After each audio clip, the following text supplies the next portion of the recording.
Chettinad Cement, 63 years of excellence. Your perfect concrete choice.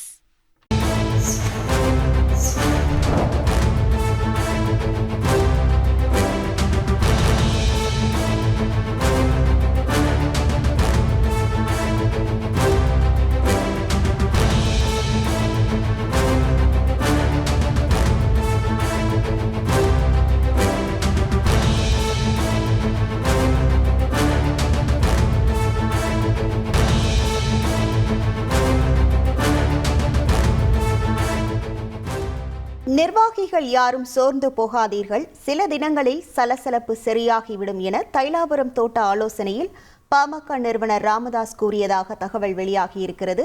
இது தொடர்பான முழு விவரங்களோடு இணைகிறார் நமது செய்தியாளர் ராஜசேகர். வணக்கம் ராஜசேகர். இந்த தைலாபுரம் தோட்ட ஆலோசனையில யாரெல்லாம் பங்கேற்றாங்க, அங்க இருக்கக்கூடிய முழு நிலவரங்கள்? நிச்சயமாக, அதாவது கடந்த சில நாட்களுக்கு முன்பாக பாமக நிறுவனர் ஒரு அறிவிப்பை வெளியிட்டிருந்தார். அந்த கட்சியின் தலைவர் நானே செயல்படுவேன், தற்பொழுது உள்ள தலைவர் செயல் தலைவராக செயல்படும் என்று பரபரப்பாக ஒரு பேட்டி ஒன்று அளித்தார். அந்த நிலையில பாத்தீங்கன்னா அன்றிலிருந்து இன்று வரைமே பாமக உட்கட்சி பூசல் வலுத்து வந்தது.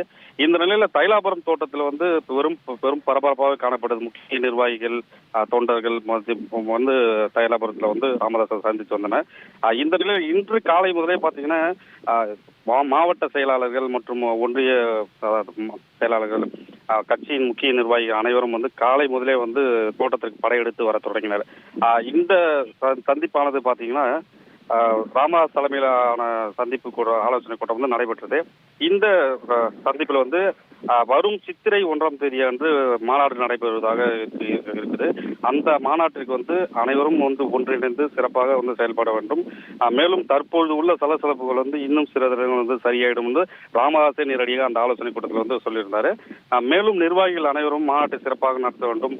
இதுல பாத்தீங்கன்னா மக்கள் அதிக அளவில் திரட்ட வேண்டும் உள்ளிட்ட இந்த கூட்டத்தில் ஆலோசிக்கப்பட்டதாக தகவல் வெளியாகிறது. இந்த ஆலோசனை கூட்டத்தில் பார்த்தீங்கன்னா முக்கிய நிர்வாகியான அருள்மொழி, CK மணி உள்ளிட்ட முக்கிய நிர்வாகிகள் கலந்து கொண்டாங்க. உங்கள் விவரங்களுக்கு நன்றி Rajasekar. Chettinad Cement, 63 years of excellence. Your perfect concrete choice.